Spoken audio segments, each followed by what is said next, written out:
All right, thanks to everyone who's attending this morning. Thanks for coming. So this session is titled Demystifying Building Health and Energy Management. We're going to talk about the practical challenges and not just measuring sustainability, but executing changes that reduce emissions and how technology can help catalyze that impact. So I'm the moderator today. I'm James Dice. I'm a founder of Nexus Labs. It's a media company, consultancy, and online school for smart building and energy management technology. So I send out a weekly newsletter and host a weekly podcast that all of you can check out if you just Google Nexus Labs. So I want to quickly introduce our panelists today. So first, we have Jack Gregoire. He's Vice President and Senior Property Manager at Transwestern, where he's responsible for all day-to-day operations of the 2.5 million square foot Four Oaks Place in Houston, Texas. So welcome to you, Jack. Second, we have Alec Manfred, CEO and co-founder of Bractlet, software company helping building owners increase performance and make decisions around their building energy systems. So Jack, whenever you get that phone call handled there, I want to start with you. No worries. Clearly the operator, he's getting calls constantly. Yeah. Yeah, so I want to start with you. So I want to start by sort of grounding this conversation and whoever just called you on the phone there, but also the sustainability and energy management of your experiences managing the properties and operating teams at the properties you work for. So how do you as an operator in your current and previous roles think about managing at your energy costs, both now in the time of this global pandemic, but also sort of long-term as well? Yeah, thanks, James, and hi, everybody. Sorry about the phone. You know, to be candid, how I think about managing energy costs, you know, has changed a lot over the years with sort of this ever-expanding context of sustainability, you know, which seemingly overnight, in a very real way, as a result of COVID, includes a dramatically heightened sense of concern over building user health and welfare. You know, certainly the impact of a building operation on the health of users is and has been a factor we all address in our sustainability planning for a long time. But, you know, the emphasis for a lot of us has suddenly shifted from maybe something like evolving our respective hospitality and experience platforms back in January to building continuity planning for the things we need to do to instill confidence in our users about their health and welfare as they're encouraged, some would say forced, to return to the office environment in the coming weeks and months. So suddenly we find ourselves analyzing and evaluating the impact of filtration upgrades and UV lighting installations and this thing, GPS bipolar ionization needlepoint systems installed. And, you know, the list goes on. And the emphasis will remain there for a long time. All of this, of course, necessarily impacts how we think about energy costs in one way or another. So we have that. And also what to me is always this will remain a complicating layer that's, you know, asset owner and operator expectations and on the ground realities, they can vary quite a bit. And there's always these engineering and property management sides to the operator equation that have to be reconciled and synced up with asset owner client goals for managing energy costs. So all of this is usually happening inside of an overall sustainability platform, you know, rightfully so. So while at Parkway, as a director of operations with 6 separate large operating teams, I was a little removed from specific site decisions and more directly involved on a portfolio level need and solution basis. So our challenge in that scenario was to find something to bring consistency across this combined sort of hodgepodgey portfolio of properties that had a ton of variables to solve for. You know, originally 6 different developers, different retrofitting approaches over the years, different building control systems, and definitely different operating group legacies. So we were striving for a common language or vernacular to address the whole portfolio need. Now in my role, with Transwestern at Four Oaks place, my responsibility is definitely site specific. So I inherited this large complex of assets with happily a quality and tenured operating team that has a really solid handle on the client, happens to be Naveen Real Estate, their expectations for sustainability, as well as Naveen's ongoing interest in looking at platform solutions to pilot in one asset with at least the possibility of scaling across the portfolio. So apologies, James, for a long answer to your short question, but I still may not have done total justice to it. No, you did a great job. Yeah, it's so interesting to me hearing about your past experiences at Parkway, given that you had this perspective of an entire portfolio of buildings, and now you're kind of zoomed in, at the Four Oaks complex with this kind of single building or single campus perspective. And so I'm curious, given that you have those two different perspectives, how you kind of approach this uniqueness of all these various building systems across the portfolio, and the challenge of how you normalize for that when you're evaluating the building performance, either out of the single building or against each other. To me, as a career ops guy, and any bias that might imply, it begins and ends on site with your people and with the team. So you assemble, the most effective ops team you possibly can. You consult with energy management experts on a lot of levels, as well as your equipment and systems experts, basically your trusted cadre of vendors. Typically, we all have, in our hip pocket, we feel like. You evaluate the empirical data across your asset, and you make that up with whatever you can find, the best that you can find from the industry. And you make the best informed decisions possible with the resources available to you. So as far as the industry goes, more generally, I think, we've become pretty good, or at least better, at comparing our own results to others in the marketplace. Call it peer pressure, or maybe it's peer learning, but most large and even medium-sized operators have done a good job of developing internal resources to help educate and support and inform their own site teams. And then you have industry support groups like IREM and BOMA and others who can be really helpful in this regard. So, my experience is that a legacy operating team with strong historical insights on their respective equipment, retrofitting, and other implementations can accomplish a heck of a lot. It becomes a matter of how successful you've been capturing real data on how your asset performs or has performed. And to the extent you don't have a lot of these things I've mentioned, it can become a real scramble. I know you and Alex see it out there. It runs the gambit. A team may have to, sort of fake it till they make it, as a favorite boss of mine used to be fond of saying. Yeah, I mean, if I can kind of pick up on that, I think from my perspective, working with clients all around the country, I think as an industry, we are getting better about evaluating performance at a place to start. Where are you on the map?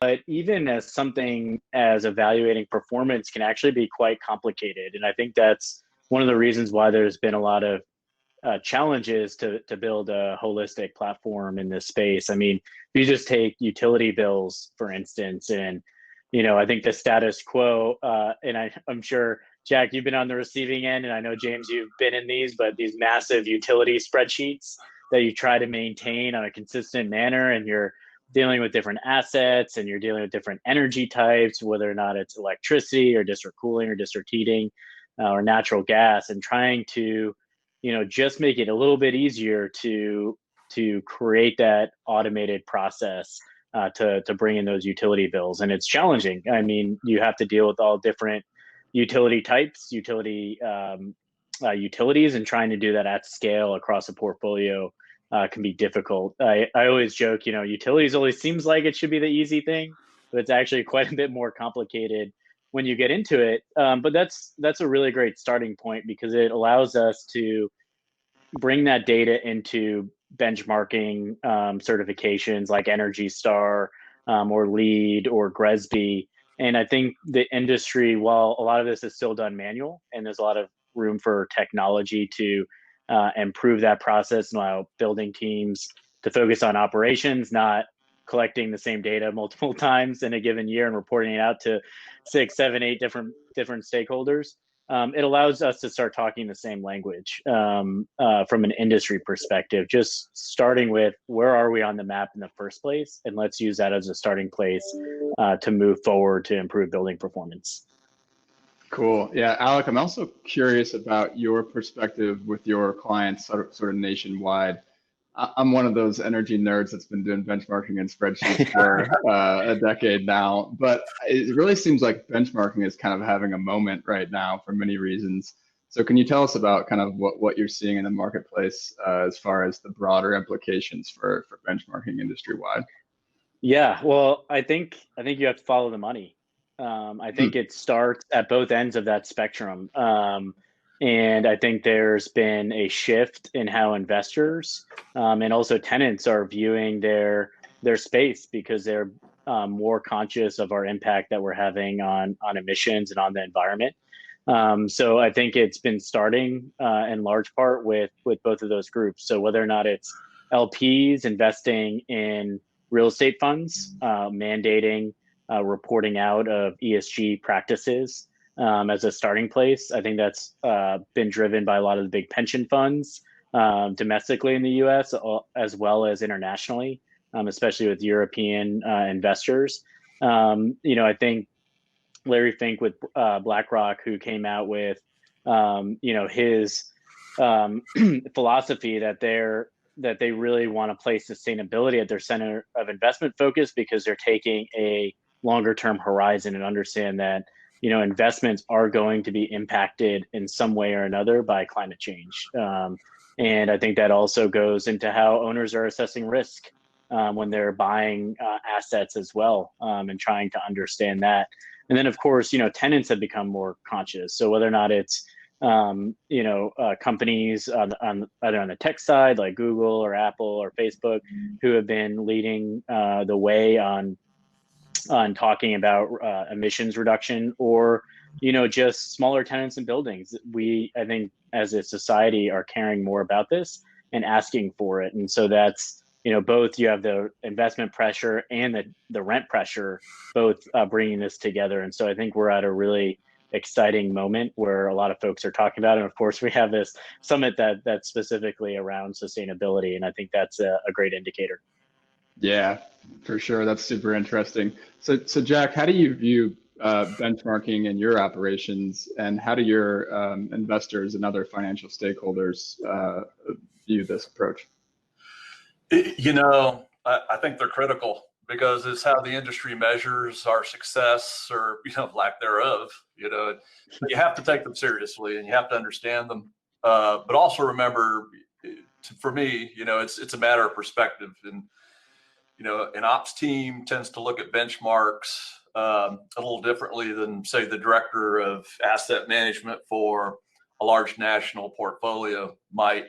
And and also you have, to Alec's point, this large occupants and users who could be very discerning about the efficiency of the environment for certain prospective buildings. So the benchmarks definitely matter to them both. And as operators, we have to embrace that, understand it, and be prepared to be expert in it. So regardless, though, we all begin with what is realistically attainable with a given asset as dollars to improve the benchmarks. At the end of the day, are a limited resource. So, it's great. It almost becomes liberating, if you ask me, to be able to bring as much science as possible to the decision-making process to create more efficient building environments. So software can bring a level of objectivity that we all sort of yearn for in the past, kind of getting back to some of those huge Excel spreadsheets that Alec mentioned. Threatened to take Excel away from my engineers because they were sort of taking over their jobs with becoming sophisticated builders to help us understand. Yeah, exactly. And I think the next piece of this is, how do you make decisions to impact it and impact your emissions? And I think you hit the nail on the head. These are real decisions, Jack, I know you have to be making, and you have to communicate back up to asset management at the ownership level, to actually go make an impact here. I think that's really the next. It's great to know where you are on the map, but the next question is what are the directions you need to take to actually go impact your emissions? And kind of going back to some of the challenges in this space and why it's been difficult to kind of break through, even that type of question has, there's quite a few layers. I mean, in all of the buildings that our software has been installed in, over 100 around the country, every single one is different. It's designed different. The systems are set up differently. The utilization is different. I think we like to say buildings are snowflakes. And so you need to be able to understand what that means. And I think that, historically to account for those differences, we've had to rely heavily on consultants, but they're also trying to understand buildings in a scalable way. And so a lot of projects or identifications are very much cookie cutter. I think, we've done a great job we know lighting is a great opportunity. We know VFDs are a great opportunity, things like that. But that's just one step of the puzzle. The question is also how well are we controlling these systems? Are they being controlled in an optimal way? And that is where data comes in. And I think that's this next piece in this puzzle is how do we collect the right data and analyze it to understand where there are opportunities. I mean, when you're talking about 20 million data points or so a month being thrown off by a building automation system, a human analyzing that can be very challenging. And so the next question is how do we build scalable analytics that can make those data streams interoperable and take into account the interconnected nature of all of these systems and all of our decisions that we're making. And I think that's been a challenge, but I think again we're at an exciting moment where technology is going to help us break through that and turn that data into decision-making capabilities. Man, I totally agree with all that, Alec. I'm glad this is being recorded because I'm going to need a lot of that.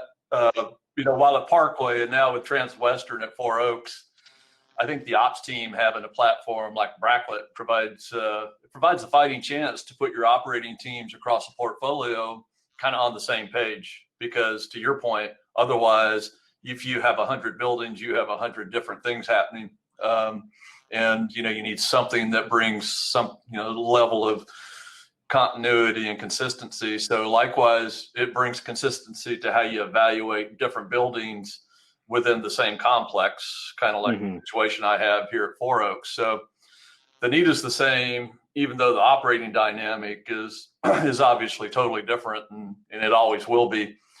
But we all love to be able to harness and leverage software to buy back time for our team members, as well as delivering a better, more accurate result. So I will say, if there's one thing I've learned to some extent the hard way, it's that it's critical for the ops team to embrace the new platform, whatever it is, and commit to using and understanding it in an intimate way so that they can embrace it like they would any other critical tool to the, sort of in the collective tool bag.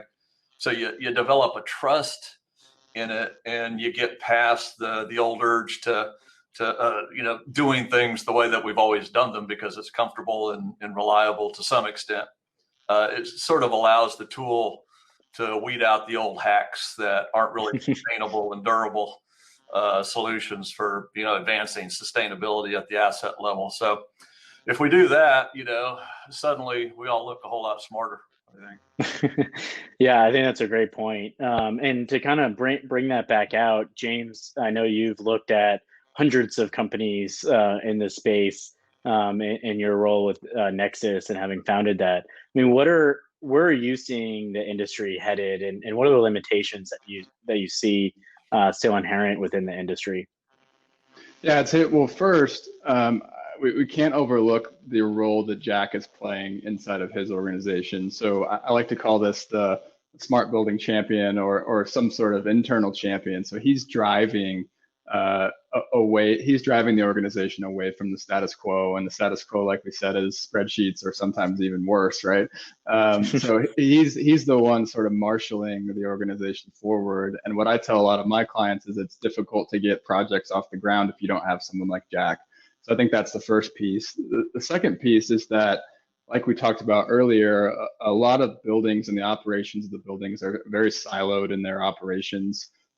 So you could have buildings siloed off from each other, but then inside each building, you have all of the different subsystems, building automation, lighting, metering, down the line. They're all usually siloed off from each other as well. So it becomes a difficult perspective to be able to use that data all in one. So in the interest of time, I won't go into my rant about how difficult it is to use these systems, but I am seeing this trend, this overall trend in our industry to sort of get all the data into one place from all these different systems.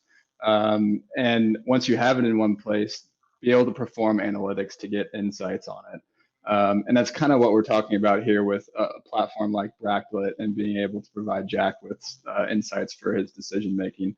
So Jack, I know you're a believer in this strategy. So if we have data and insights produced from that data, what sort of, in your opinion, is sort of the next step in improving performance? So basically, who needs to be involved in looking at those insights and sort of getting to a decision on what improvements to make in the building? I think generally, I think it's incumbent on the operator in just about all cases to lead the effort for its client within whatever parameters or objectives a client may have established, which candidly, it can go from complete dependence on the operator's respective program, which in that case, you hope it's good, to something, a more sophisticated institutional client like a Naveen, say, who probably has, a lot more highly evolved process environment for considering capital improvements. The operator has to be willing to lead, I think, regardless. Yeah, I think the decision-making aspect is really important to understand. I mean, kind of just zooming back out of this conversation, we talked about some of the operating complexities. We talked about benchmarking at a high level. We've been talking about, how do we go about understanding our buildings? And so now the question is, all right, if we understand the building, we know what we should do, how do we go get budget and get decisions made to get that implemented? And ultimately, that comes to a concept that I like to call stakeholder interoperability. So kind of a play on the system level, machine-to-machine interoperability. How do real estate operators and owners talk the same language when it comes to opportunities in a building to increase performance or increase health and safety, or as Jack mentioned at the top, invest in solutions to improve indoor air quality? And I think that's a really critical piece, because this decision making has to be, the analysis has to be done in a way that you trust. It has to be done in a way that a financial decision maker can understand how this decision is going to not only impact the building and a day-to-day operation, but how is that going to impact their overall investment strategy? Do they need to do a chiller retrofit this year, or are they planning on selling it next year? And so they're going to try to hold off and try to maintain that system as best they can, or are they going to look at ways to optimize the existing systems, and maybe they need to add some more sensors or something like that to the building automation system? And so to understand how all of those types of measures are going to impact performance, you really need to understand how the building is designed, how it's operating. That's why I'm such a big believer in simulation technology, because it allows us to connect all of those different pieces of equipment, so we can look at this in a highly accurate way, provide that analysis to the financial decision makers so they can have trust and confidence to move forward with those decisions, and then verify performance at the back end. But you really need to be able to connect everyone from the building engineer to the property manager, the asset manager, then ultimately to the LPs, like we talked about as well, who have a vested interest in emissions reduction. And so I think that's really built on accurate analysis, and in a common language that we can talk about every building, and so those decisions can get made. Right, right, yeah. And the one disconnect I've seen in the past is the energy engineers or the energy nerds. They want to talk about kWh savings, and the property manager wants to know about net operating income. And there's like this, we're not even speaking the same language. So, Jack, how do you think about once the data is all together? And we just have a few minutes left, by the way. So maybe one more question or so, and then we'll go to the questions we have from the audience here. How do you think about once you get all the financial metrics in place, getting these energy conservation measures implemented and tracked throughout the construction or retrofit process? Well, it's everything Alec just described. Literally, it's everybody that touches the asset in a sense. Ideally, there's a partnership and a synergy that's developed between the asset owner, the operator, and then the systems consultant, that results in, this now with something like a Bractlet platform. You have this quality analysis of, the ever-changing population of improvement alternatives that are, reasonably available for retrofit or upgrade that can kind of help align the client's goals and available resources in a forward-looking fashion. To Alec's point, whether what's the horizon for an asset, what's the hold period, what makes sense relative to the dollars that are available, and what would that do in terms of the projected value going forward. So to me, we're all sort of seeking to create something durable and an environment of continuous commissioning, if you will, but in a real world sense. So to be fair, I think success should be measured specific to the asset with a realistic eye toward what is achievable for that asset, as well as how the asset compares against a comparable compete set. So accountability and following through the analytics to execution in the field is key, though. And ultimately, the asset manager owner is going to decide how successful we've all been. Got it. Yeah, and this is one of the places where I've seen software platforms kind of fall short in this marketplace. I've seen a lot of these types of software platforms, and this power of being able to track these energy conservation measures, whether they be capital measures or quick payback, like easy, like fault detection diagnostics results, putting those all into one piece of software and tracking the results, tracking the construction, tracking the verification of those measures. It's really important to be able to manage that handoff between all the different stakeholders we talked about. So it's really cool. So I was going to sort of transition at this point. We're kind of running out of time to a couple of the questions from the chat. Are you guys good with that, or do you have anything else to kind of say before we do that? It's a great No, let's do it. Yeah. Cool. So one of the questions I'm seeing is somebody would love to hear from both of you on any lessons you could share for landlords who are considering more technology investing and adoption within their portfolios. Maybe start with you, Jack. I think it's a great question because it's what we're all struggling with, right? This prop tech thing, it's out there. It's very robust. It seems like there's, a new great idea every day. And to me, I think regardless of the operator and regardless of the asset owner, I think you need to get help. I think there are quality consultants in that space, and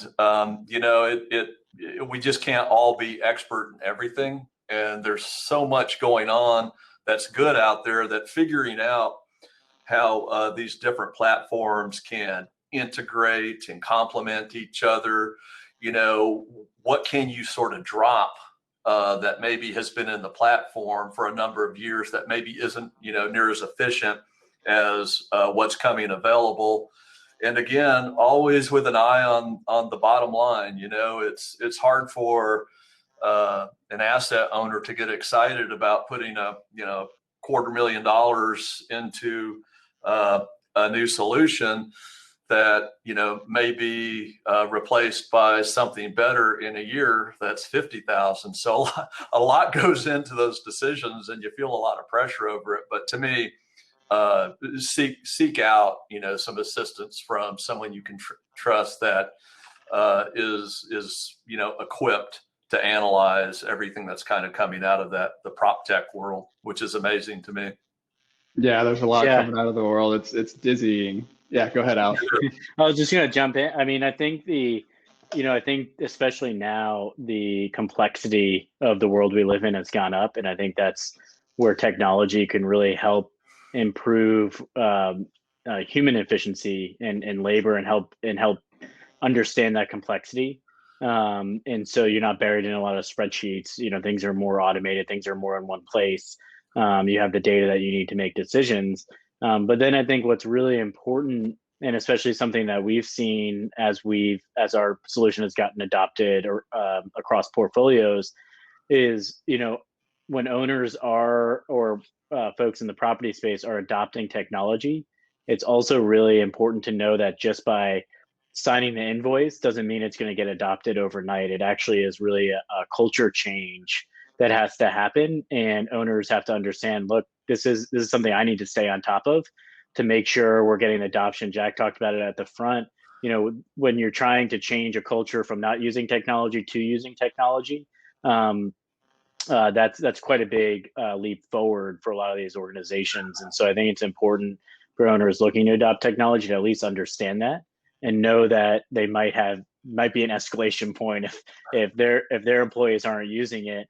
But it's also on the companies to make sure we have great training material. We have great customer success teams that are working with customers to lead them through that journey, so they're not out there on their own trying to do it either. That's a great point. That is a great point. Well, I think we're out of time. There is one more question if you wanted me to ask it. Otherwise, sure. What do you guys think? I'm good. Go for one more? Sure. Cool, let's do it. Yeah, so I'll start with you, Alec, on this one. So what types of opportunities are you able to uncover using the technology, and how are you supporting and evaluating the project implementation? So this kind of builds on what we talked about earlier a little bit. Yeah. Maybe we could go deeper into it. Sure. So generally we think about opportunities in three buckets. So we look at optimizations. So how can the controls of the building work more effectively to improve efficiency and improve tenant comfort? These building automation systems are highly complex, but a lot of them have been set up to make sure we just achieve tenant comfort, but not necessarily how do we make the systems work as efficiently as possible. So everything from doing your right temperature resets to how are we modulating and managing outdoor air and doing that on a demand basis rather than some sort of schedule, or chiller staging or something like that. Those optimizations can be quite complex, but reveal really great savings. Usually what we see is somewhere between 7 to 12% savings with optimizations, and they'll pay back in under a year. The second one is upgrades to the building automation system. Maybe that's adding additional sensors. Maybe that's increasing coverage to DDC, things of that nature. And then the last is kind of capital measures like chiller retrofits or replacements, or equipment retrofits or replacements. So those are the kind of the spectrum we're typically looking at and identifying. And then the question is, all right, well, how do we go from a recommendation and an analysis to an execution? Because just saying, hey, we want to modulate your supply air temperature from your air handling units more effectively, that means something quite a bit different depending on the building systems, and that sequence of operations that has to get programmed in can be quite a bit different. And so you need to be able to go from a recommendation to something very specific that can get programmed into the system, or in a capital case, what type of chiller, what's the size, what are the options, things of that nature as well. And I think on this side, a big next piece of this industry is just automating that, going from analysis to decision to implementation, where you're able to overlay on the control system directly, which I think is a really exciting piece, and getting into even more advanced control measures from there. But it's not I think what's important to understand, it's not as simple as saying, oh, here's an opportunity because you're not modulating your air temperature correctly.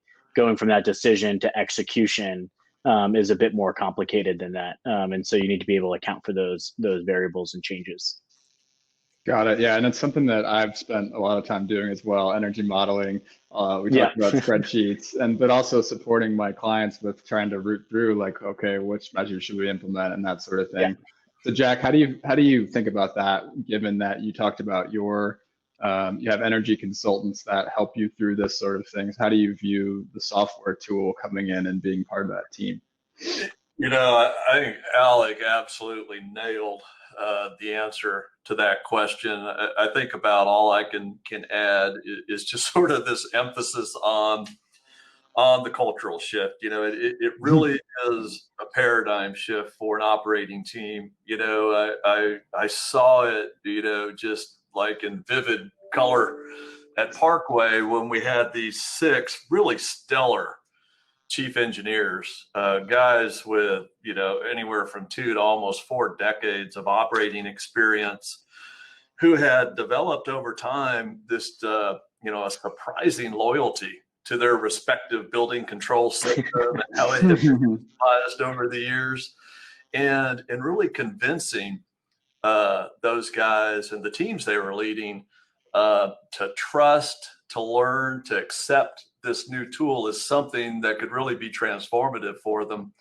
A lot tougher in the environment where you have, you know, multiple large teams trying to kind of corral everyone to the challenge that I've had here at Four Oaks, where it's, you know, it's one, you know, a director of engineering and one chief engineer who both candidly were really well aligned in thinking about and entertaining the use of a new tool in the mix. So to me, it's kind of the challenge at the operating level is really to embrace that tool. And to do that, you really just have to commit to understanding it and really getting in there and playing around with it and understanding it, because it really is, you know, what we've realized. And, you know, as I've talked to, you know, my asset, you know, manager, a couple of them, and, you know, director of innovation and sustainability, is that there are these 3 really important areas that this platform brings this level of you know, sort of power that we haven't really had before, is in those areas. It's optimizing operating improvements, and then evaluating capital improvements, the possibilities in a really, you know, the best way I can think to say it is really in a scientific way, where we're not, you know, all depending on, you know, whatever, you know, sort of amortization analysis we've pulled off the internet that we think is, you know, better than the last one we were using. So we have this crazy good tool, this simulation that's based on this digital model of these physical structures. It just changes everything, you know, for me. I mean, it really is pretty exciting. Awesome. Well, I want to thank everyone who came to visit our little session today. So thank you. Yeah, thanks everybody. All right, and thanks to you two as well for offering your insights. And yeah, this was fun. Yeah, this is good. Thank you, James. Thanks, Alec. All right, have a great rest of your day, everyone. Bye, everybody. All right, bye.